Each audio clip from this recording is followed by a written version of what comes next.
संतोष मगर official या आपल्या YouTube चॅनलमध्ये स्वागत आहे. चॅनलला सबस्क्राईब केलं नसेल तर सबस्क्राईब करायला विसरू नका. शिक्षक भरती व शैक्षणिक घडामोडी संदर्भातल्या लेटेस्ट अपडेट्स आपण या चॅनलला पाहतो.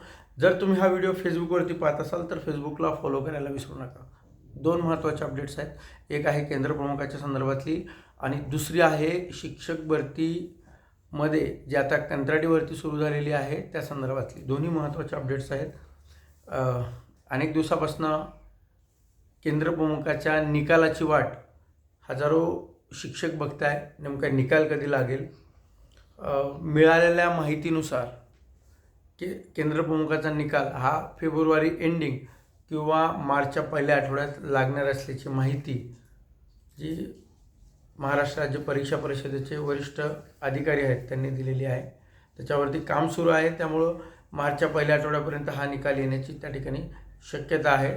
त्यामुळं अनेक जण मला या संदर्भामध्ये कॉल करून विचारणा करत होते की सर तुम्ही एकदा याबाबतची माहिती अपलोड करावी. त्यामुळं मी ही जी माहिती आहे की केंद्र प्रमुखाचा निकाल केव्हा आहे तर फेब्रुवारी एंडिंग किंवा मार्चच्या पहिल्या आठवड्यात लागण्याची 100% शक्यता आहे. अजून काही अपडेट जर मदत आले तर मी तुम्हाला घेऊन ते नक्की देईल. दुसरी अपडेट आहे चंद्रपूरहून. जिल्हा परिषद शाळेमध्ये सध्या कंत्राटी शिक्षक भरती सुरू आहे आणि ही भरती हे जे पत्र आहे हे पत्र आहे 12 फेब्रुवारीचं. हे आत्ता 12 फेब्रुवारी 2026चं. यामध्ये जो संदर्भ क्रमांक वगैरे म्हणजे शासनाचे पहिले जे आर आहेत त्याला अनुषंगून एक पत्र काढले आणि त्यामध्ये दिले की स्थानिक स्वराज्य संस्थेच्या शाळातील व खाजगी शिक्षण संस्थांच्या अनुदानित शाळांमधून सेवानिवृत्त शिक्षकापैकी विहित मुदतीमध्ये अर्ज सादर केलेल्या इच्छुक व पात्र असणाऱ्या खालील सेवानिवृत्त शिक्षकांना रकानाक्रम म्हणजे त्यांनी सेवानिवृत्त शिक्षकांना त्या ठिकाणी नियुक्त दिलेले आहेत आणि जवळपास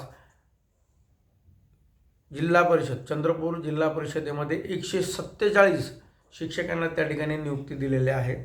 त्या नियुक्तीमध्ये ज्या अटी त्यांनी दिल्यात त्या पण महत्त्वाच्या आहेत. कंत्राटी शिक्षक नियुक्तीच्या शाळेवर 3 दिवसाचा हजर राहावा. ठीक आहे. सदर नियुक्ती कामी प्रति महिना 20,000 रुपये मानधन त्या ठिकाणी मिळते. त्यानंतर सदर नियुक्ती पवित्र प्रणालीमार्फत नियमित शिक्षक भरतीमधून अथवा इतर अन्य मार्गाने शासन आदेशानुसार शिक्षक उपलब्ध होईपर्यंत किंवा सन 2025-26 शैक्षणिक सत्र संपेपर्यंत यापैकी जो आधी घडेल तोपर्यंत राहील.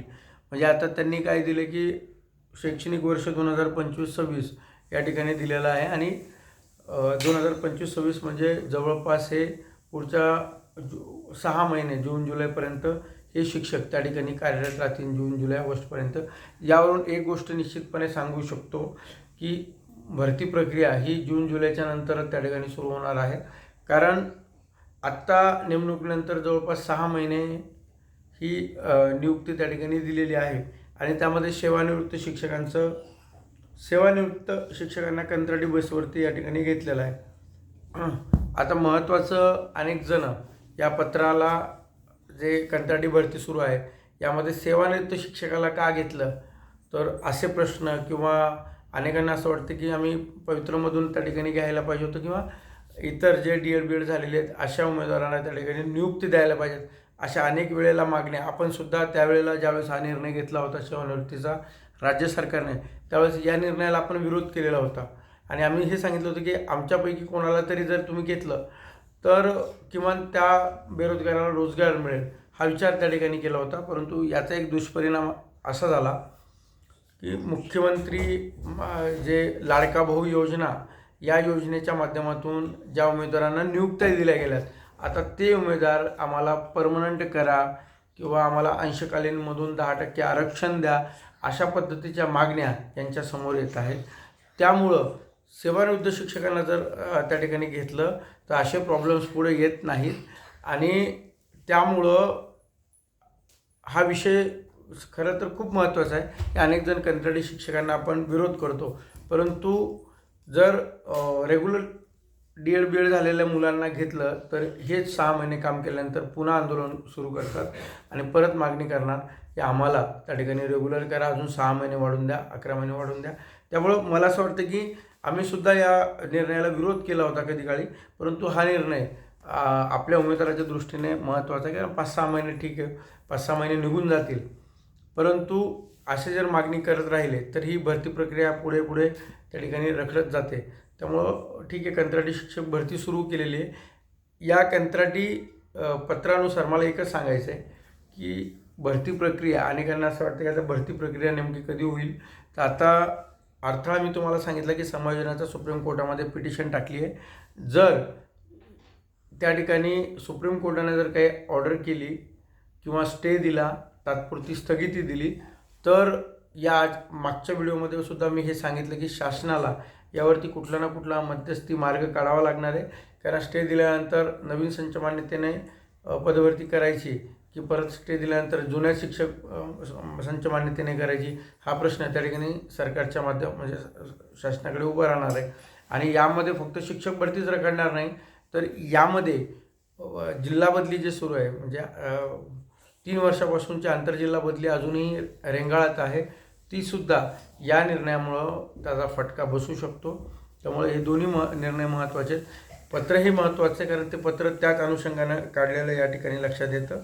त्यामुळं 6 महिने तरी शिक्षक भरती होण्याचं कुठलंही चान्सेस सध्या तरी नाही आहेत, परंतु 6 महिन्यानंतर आणि सुप्रीम कोर्टाचा निर्णय काय येतो त्यानंतर आपली भरती प्रक्रिया ही सुरळीत त्या ठिकाणी सुरू राहील. त्यामुळे भरती प्रक्रिया ही जून-जुलैच्या नंतरच सुरू होण्याची शक्यता आहे. किंवा रिझल्ट लागून तुमच्या याद्या हे 6-7 महिने त्याला निश्चितपणे जातील.